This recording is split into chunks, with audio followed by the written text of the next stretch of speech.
오늘은 독자 기술로 승부하는 딥테크 기업들을 만나보고 있습니다. 이번에는 오디오 분야에서 전문적인 기술력을 보유한 기업인데요. 김 대표님, 이번 기업도 상당히 좋은 기술을 가지고 있는 기업인데 네. 평가 기술 어떻습니까? 네, 평가 기준은 당연히 기술성에 대한 부분을 보지 않을 수 없을 것 같고요. 일단 시장 규모에 대한 부분도 더불어서 보려고 하고 기업이 가지고 있는 현재 그 성과 지표들과 또 사업 확장 전략들 중심으로 해서 보도록 하겠습니다. 네, 그럼 주인공을 모셔보도록 하겠습니다. 독보적인 오디오 기술을 통해서 OTT 서비스 음향 혁신을 불러오고 있는 기업인데요. 가우디오랩의 오연호 대표 모셨습니다. 네, 안녕하세요. 네, 안녕하세요. 네, 국내 드문 오디오 기술 전문 기업으로 주목을 받고 계신데요. 음량을 일정하게 조절해주는 독자 기술을 네이버와 플로 등 국내 도지의 OTT 서비스, 음악 스트리밍 서비스에 제공하고 있다고 들었습니다. 가우디오랩 어떤 회사입니까? 네, 가우디오랩은 그 오디오 방금 말씀하신 것처럼 오디오 혹은 우리말로 이제 음향 기술 전문 기업이고요. 2015년에 설립된 그 스타트업입니다. 설립 당시부터 지금까지 이제 주 핵심 인력들은 오디오 혹은 이제 음향 공학 박사들이 중심이 돼서 출발한 회사고요. 전 세계적으로 오디오 그 연구 인력이 굉장히 적습니다. 그런 분들, 사실 멸종 위기라고까지 얘기를 하는데요. 그런 분들, 특히 국내에서는 가장 우수한 음향공학 박사들이 다 모여 있는 회사라고 말씀드릴 수 있고, 설립을 하게 된 배경은 2015년이 가상현실 VR이 굉장히 핫했던 이제 시점이었는데요.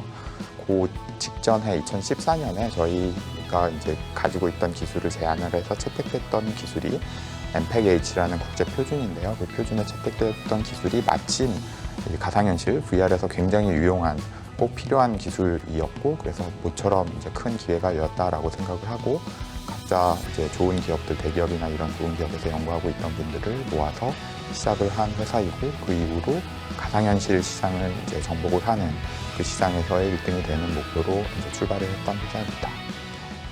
기술력을 토대로 과감히 방향 전환을 하셨고 그 덕분에 새로운 도약이 되신 걸로 보여지는데요.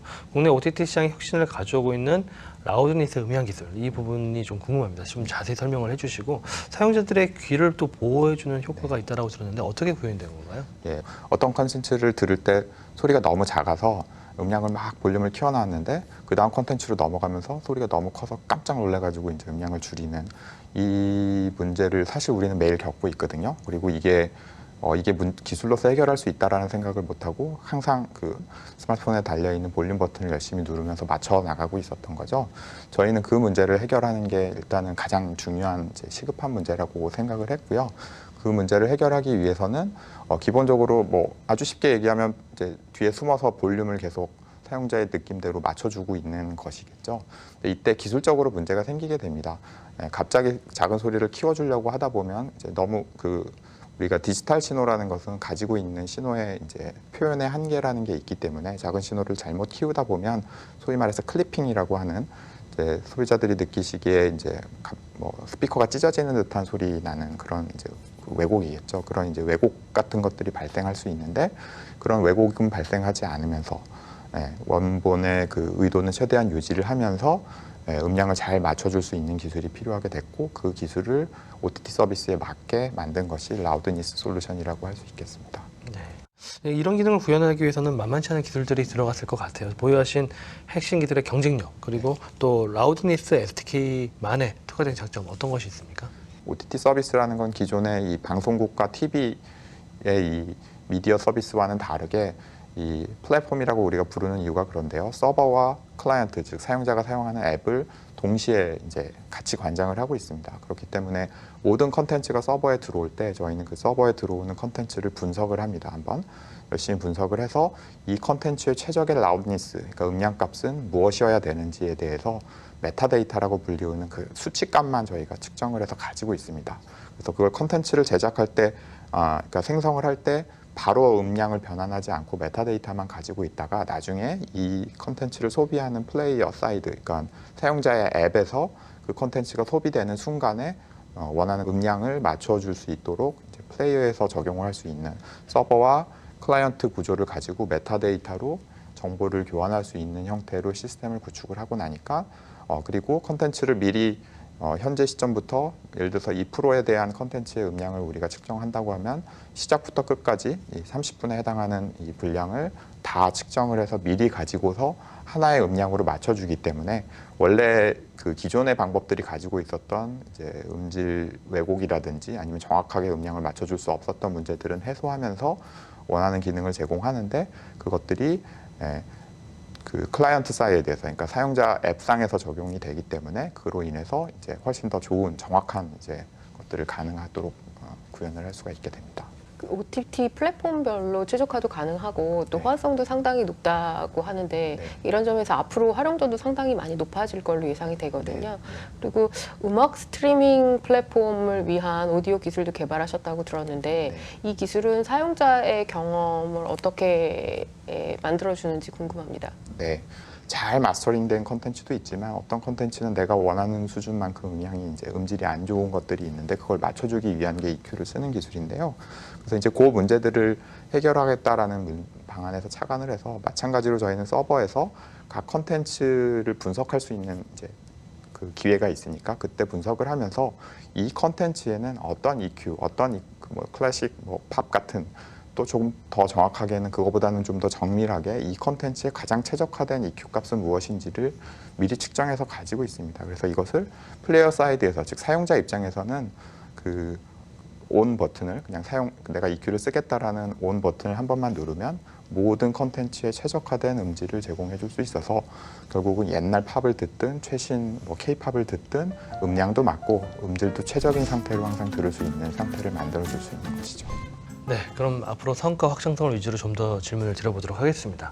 현재 SK를 제공 중인 고객사들과 실제 사용자들의 반응, 만족도가 어떻게 나타나고 있는지도 궁금하고요. 또 매출과 같은 숫자 성과 지표도 공유 좀 해주시죠.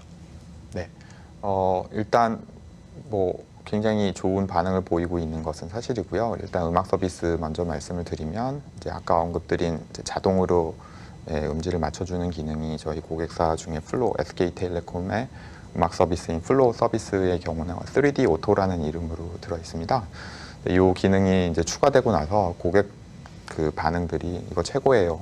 내가 이거 없이 지금까지 어떻게 음악을 들었을까요? 이런 이제 반응을 볼 때마다 굉장히 흐뭇했는데 심지어 재미있는 에피소드는 이제 다른 경쟁사, 플로우가 아닌 다른 경쟁사 서비스의 댓글 중에 우리도 3D 오토 기능 추가해 주세요라는 기능 그런 이제 댓글들이 있는 것을 보면서 아 이것에 대한 반응이 확실히 있구나 이게 굉장히 좋은 기술인 게 맞았구나라는 걸 이제 느낄 수 있었고 그런 덕분에 저희 회사는 이제 지금 같은 기술들을 공급을 할 때 라이센싱이라는 방식으로 이제 기술을 공급을 합니다. 그래서 소프트웨어 라이센싱이기 때문에 이제 사실 연구 개발에는 저희가 비용이 들어가지만 그 이후에는 이제 모든 레버뉴가 그냥 이제 저희 재료비가 없이 이제 들어오는 이제 기술 그 수익료라고 말씀드릴 수 있는데요. 그래서 그리고 이제 장기 계약을 하기 때문에 매년 이제 고정된 이제 금액들이 들어오는 그런 매출을 이제 저희가 가지고 있고요. 저희가 앞서 가상현실 VR 시장에서 출발을 할 때는 시장을 넓혀 나가는 게 우리의 목표였었기 때문에 그때는 이제 매출을 뭔가 높인다 이런 추구를 하지 않았었는데 저희가 이쪽 OTT 서비스로 피버팅을 하면서 이제 출발을 했었던 게 이런 이제 시장과 접점을 만들면서 일을 하게 되었던 거고 그래서 이제 처음 작년부터 저희 회사에 이제 매출이 발생을 했었는데요. 그렇게 해서 발생 매출이 작년에 라이센싱료로만 한 17억 정도 매출을 올리게 되었습니다. 이 사용자는 물론 서비스 업체들에게도 실질적인 도입 효과도 나타나고 또 라이센스 매출도 일어나는 걸 보니까 상당히 고무적으로 보입니다. 근데 이 시장 규모가 좀 궁금해요. 도대체 시장 규모가 얼마나 되고 이 시장에서 우리가 어떤 세그먼트를 공략하고 있는지 좀 공유해 주시죠. 그래서 이제 OTT 서비스 시장의 시장 규모가 이미 2020년 올해를 기준으로 100조 원을 훨씬 이제 넘게 돌파를 할 거라는 게 이미 알려져 있고 국내에서도 매년 지금 1,000억 원 이상씩 매출이 성장하고 있는 굉장히 큰 시장이고 뭐 심지어 그 트렌드 코리아에서도 올해를 스트리밍 라이프라고 부를 만큼 굉장히 트렌디한 거는 매우 기정사실이고요.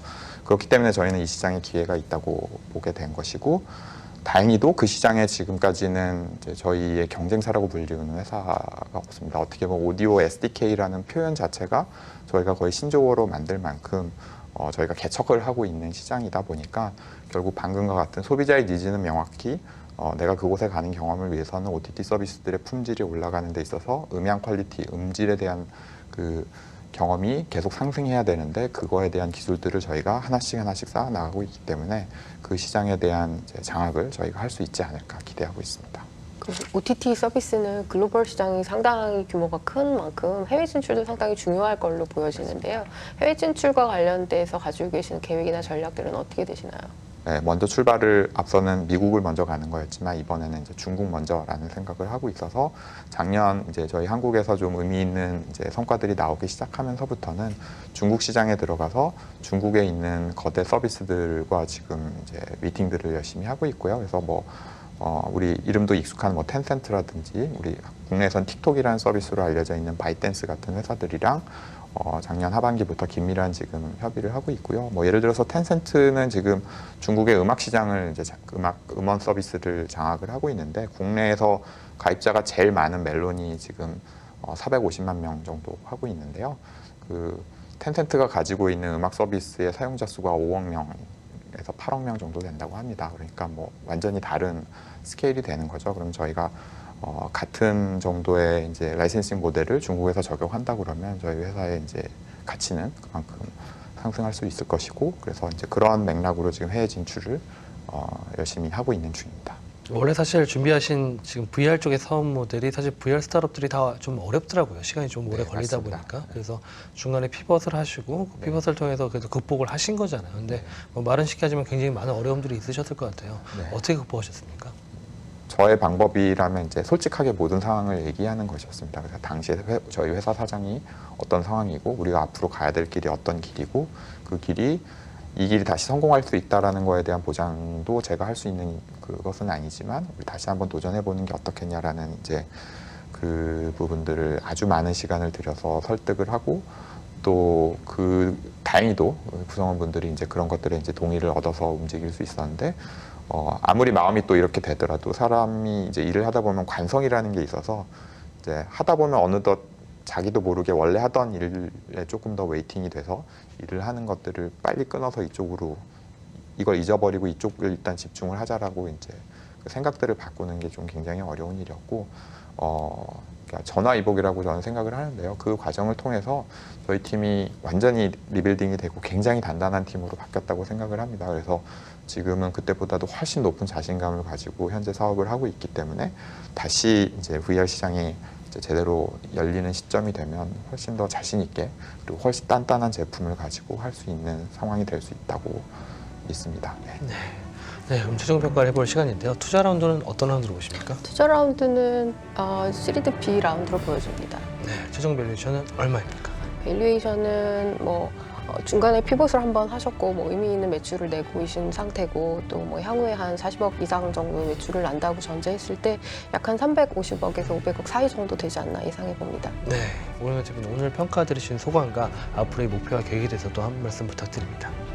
네, 아직 저희가 가지고 있는 비전, 꿈을 다 보여드리지 못했는데 좋은 평가를 해주셔서 대단히 감사드리고요. 잠재력에 대한 이제 기대치라고 이해를 하겠고 앞으로 저희가 이제 나아갈 바는 앞에서 이 인터뷰 과정을 통해서 쭉 설명을 드렸지만 결국 저희는 이 OTT 서비스든 이런 이제 미디어 컨텐츠 서비스가 내가 그곳에 가는 경험을 구현하는 방향으로 계속해서 진화하고 있다는 것에 대한 믿음은 변함이 없고요. 그 시점이 결국 이제 내년에 오느냐, 3년 후에 오느냐의 문제라고 생각을 하고 마침 지금 한류라는 컨텐츠들이 가지고 있는 이제 힘이 굉장히 지금 강력한데요. 이 프로를 봉준호 감독님이나 이제 BTS 방시혁 대표님이 보셨으면 좋겠는데 그분들이 만드는 다음 컨텐츠, 다음 서비스에 저희와 같은 기술들이 이제 같이 접목이 돼서 전 세계에 기술적으로도 리드를 하는 그런 컨텐츠들이 만들어지는 세상으로 같이 나아갔으면 좋겠습니다. 네, 정말 앞으로 사람이 하던 사운드 마스터링 이 부분들을 지금 인공지능으로 해결을 하신 건데 세계적으로 정말 OTT뿐만 아니라 VR 시장까지 도모하는 음향 기업의 성장실을 기대해 보겠습니다. 오늘 나오셔서 감사드립니다. 감사합니다.